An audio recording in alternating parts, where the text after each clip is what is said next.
May my words and our thoughts be acceptable to you, Lord. Amen. So, today's sermon starts with 4 questions that you've got to answer, but you don't need to tell me your answers. You can keep them to yourselves. 3 of them are serious questions, one's a trivia question. You can work out which one's which as the sermon goes through. So, question 1. Did you have a good breakfast this morning? Muffins, egg, cereal, my personal favourite, bacon drifting over the campsite. Actually, we really probably could have had bacon drifting over the campsite. Paper sandwich, I think, really. So, did you have a good breakfast? That's question 1. Got that? Question 2. Maybe related to question 1, I don't know.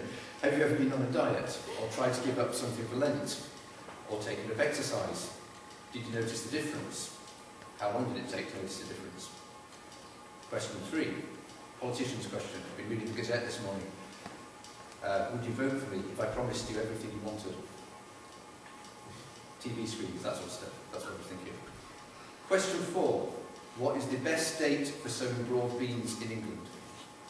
So, on with the sermon. You can think about the questions as we go. So, in John chapter 6, where today's lesson is, bread is a very strong theme.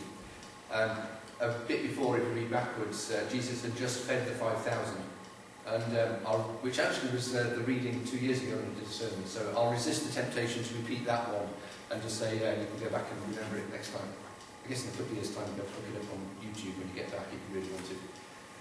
But the theme of that sermon was being prepared, getting ready for Christian life.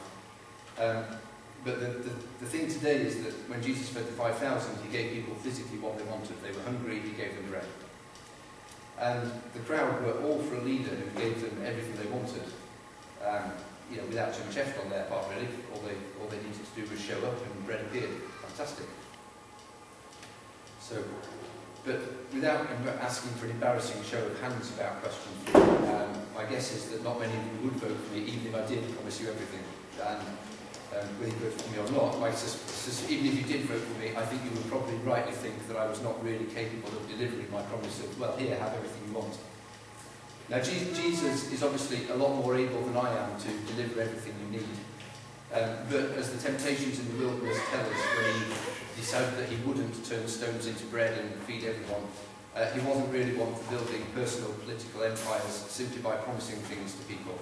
His way is harder and a lot more rewarding. And so on today's reading, the promise is for much more than just free bread. The promise is that a close relationship with God will give you full life and eternal life. I had some friends who did A-level history, and they spent a long time debating transubstantiation in their A-level history for some reason, which is the bread and wine physically, body and blood. I'm not sure I need to go into that in the sermon. I'm sure you can Google it and you find out all that you need when you get back. Personally, I feel it's not necessarily literal, but it is a really good reminder of Jesus' sacrifice and the intimacy of relationship that's needed. And also it's maybe something tangible to show the strength of that bond. And in today's readings, there are a lot of very strong statements about us living in Jesus in the same way that he relates to his Father, or God. It's obviously very, very strong. There are echoes of the Last Supper, what we now call the communion service, a visible sign of our relationship, of our commitment to live in a relationship with God, and a holy moment perhaps where we remember that God tore the veil between us and him. Back to work briefly. I've heard, and it doesn't really matter whether it's true or not, that realtors, estate agents, encourage you to bake bread just before you get visitors to your house, just to make it feel really good. And I guess the scent of bread says home and comfort and security. Maybe that's another reason why bread is a good image. It's staple, it keeps us... I know the gospel says you can't live by bread alone, but if you have bread, you're not hungry at least. And it also says home, comfort, security. And maybe when Jesus remains in us, when Jesus says that he remains in us and we remain in him, that's maybe some of the images that at least spring to my mind. And nothing does make me much hungrier than the smell of bakery, freshly baked bread. I did get into trouble a few times when I was younger, because I used to fetch the bread from the bakery at lunchtime, walk down to Bird's Bakery from Rolls-Royce and Derby. And on the way back, you get this, especially if you haven't eaten your sandwiches at that point, you get this really delicious smell of bread as you're walking back. and sometimes not all the bread got home because it was absolutely starving. And it did occur to me that if only I, and maybe all the Christian church, but certainly me, I can speak for, had that level of spiritual hunger as well as the physical hunger, it would probably be a good thing. So, partly back to my question, the other thing I do after I've had a good breakfast is I often make my sandwiches for lunch. More bread, you see. But if you just have a really good breakfast, it's actually quite hard to decide that you're going to be really hungry in 3 hours' time and make yourself a proper amount of sandwiches. So then I get to work and I'm eating my sandwiches and I find that I didn't make enough. So then I go to the vending machine and I buy chocolate or chips or something else unhealthy. And I guess it's the reverse is also true. How many times have you heard people say to children before they have, when they, just maybe half an hour before a meal, and say, I'm hungry and I want some chocolate. You can't have chocolate now, it'll spoil your meal. So, if it's hard to eat when you're not, if it's hard to either eat when you're not hungry or decide how much you want to eat when you're not hungry, or spoil your meal with other stuff just before your proper meal, I think the same is also true with spiritual food, spiritual bread.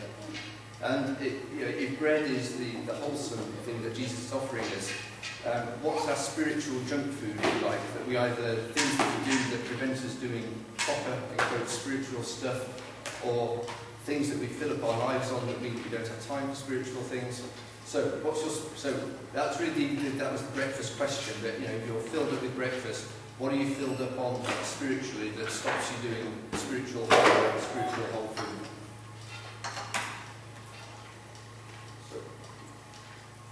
But in the epistle today, there is some alternative to. In the epistle, first of all talks about some of the things that he thinks are maybe our spiritual junk food. And he puts the two that I picked up on were ignorance and drunkenness. Perhaps that's because I've just been camping for a week, I'm not quite sure.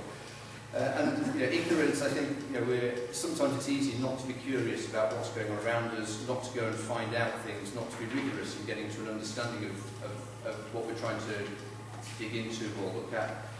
We do lots of things in our lives where we don't really dig into it, we don't try to understand it enough. For example, how many of you, when you've been scrolling through something on your screen and it said, these legal terms are strictly binding, do you want to continue? Okay. How many of you have read those 35 pages of legal rubric that sits above there? I certainly haven't. It might say, I can sue you for $1 million if you carry on for a while. So we don't always dig into things. We take a lot of things on trust. So you have to decide what you're going to take on trust and what you're really going to dig into. But ignorance, Paul is definitely saying, is not a good thing. And drunkenness, similarly, about a thing. But my feeling is why it's similarly is that I think both ignorance and drunkenness can lead to a lack of understanding and therefore lead us not living our lives as we wish because we maybe make bad decisions. And in the end, what direction we take as individuals and society takes collectively is the culmination of millions of small decisions and also taking the opportunities to make the right decision when those opportunities come. Paul can also offer some positive alternatives for good activity or wise living, wholesome food if you like. Talking to people, talking to each other about good things that God gives, making music from the heart, being thankful. The list speaks to a closeness with God. It has to be from the heart, not just in words, and talks about living fully rather than just existing. But actually, I was struck this morning that it kind of feels rather like being in church, really, about this. Singing together, making music together, being thankful together.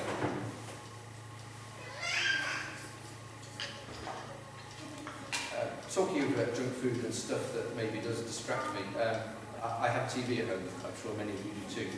And given what's been on at least my TV screen pretty much non-stop, all except the last week, for the last month, one reading that would have been very useful today is the one from Philippians, where Paul equates the Christian life to training for a race.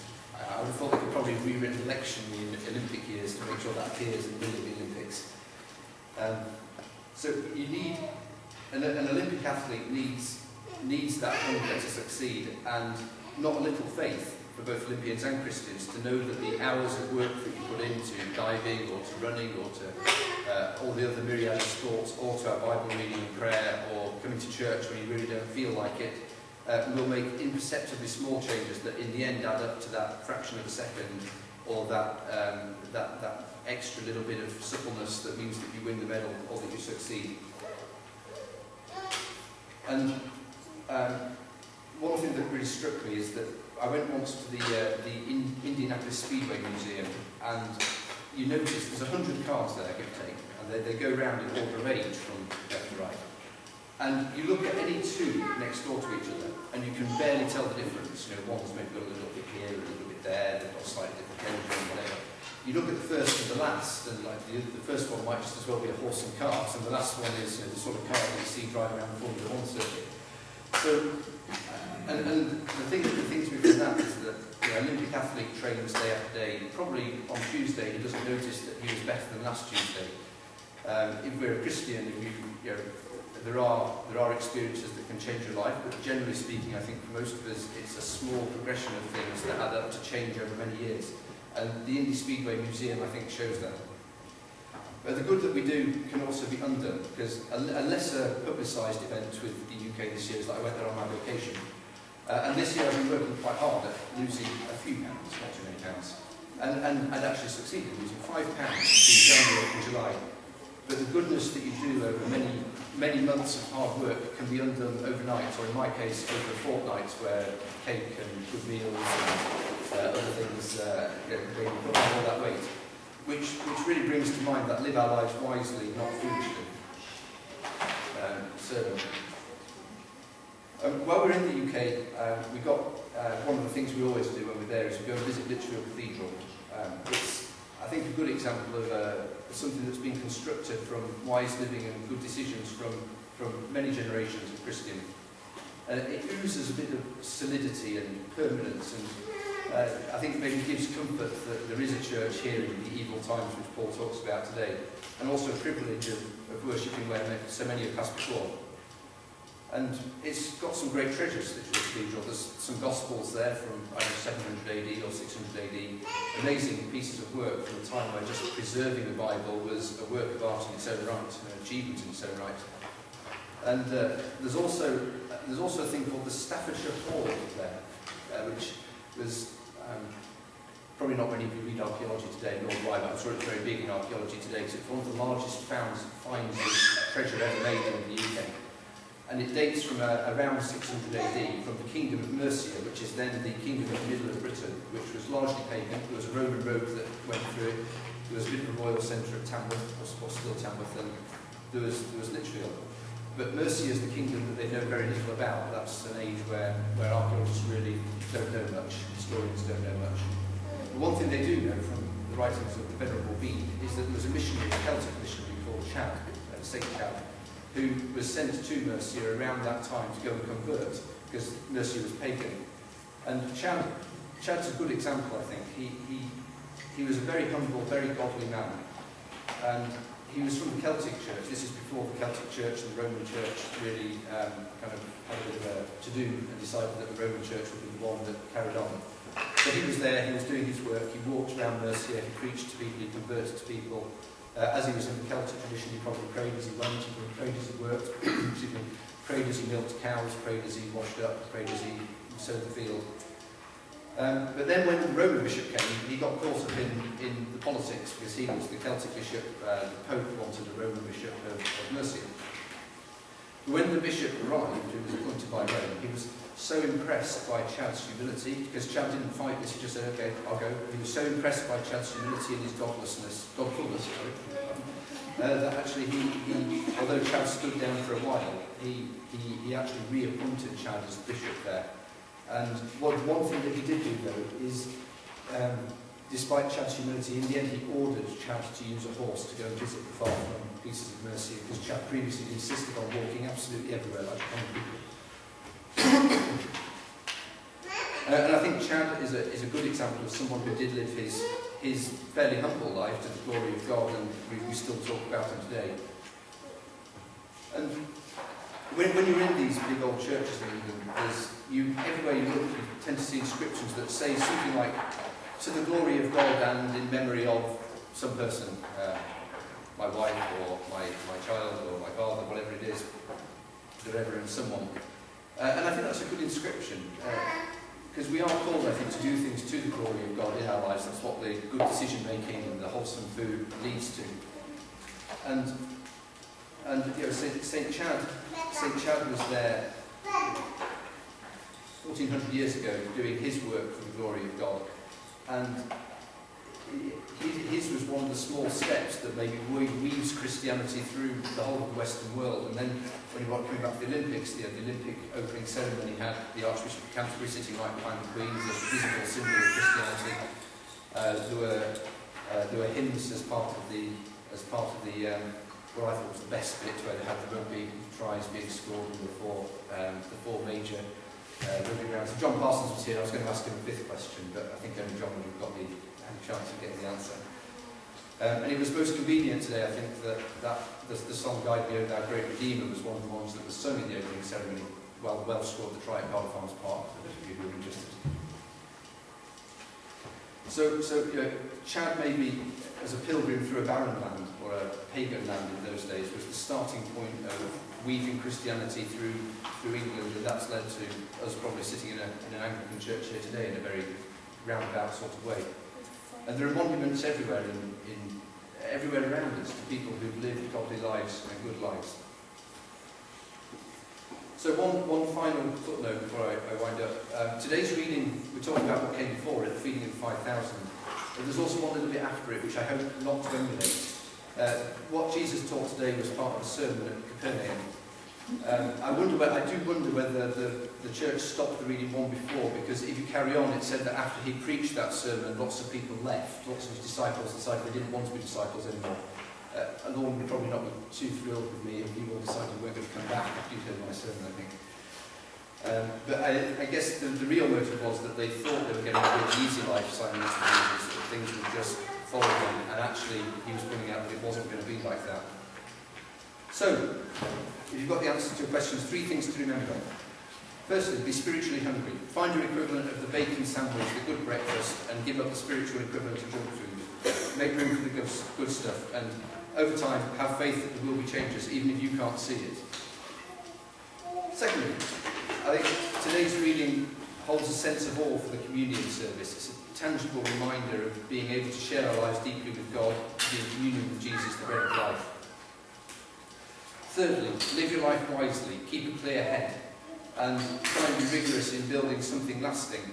And one thing I thought of was that if you could write yourself a plaque saying, this deed, whatever your deed was, is done by your name, to the glory of God and to whatever other purpose you were saying it. I thought that would be a really neat thing. You can find one thing in a week where you could write that afterwards, that you did this for the glory of God and to help someone else, or whatever else it was.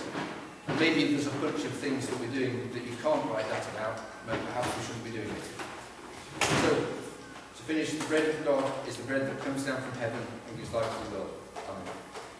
And now, if you can stand for the affirmation of faith in the Apostles' Creed on page 52.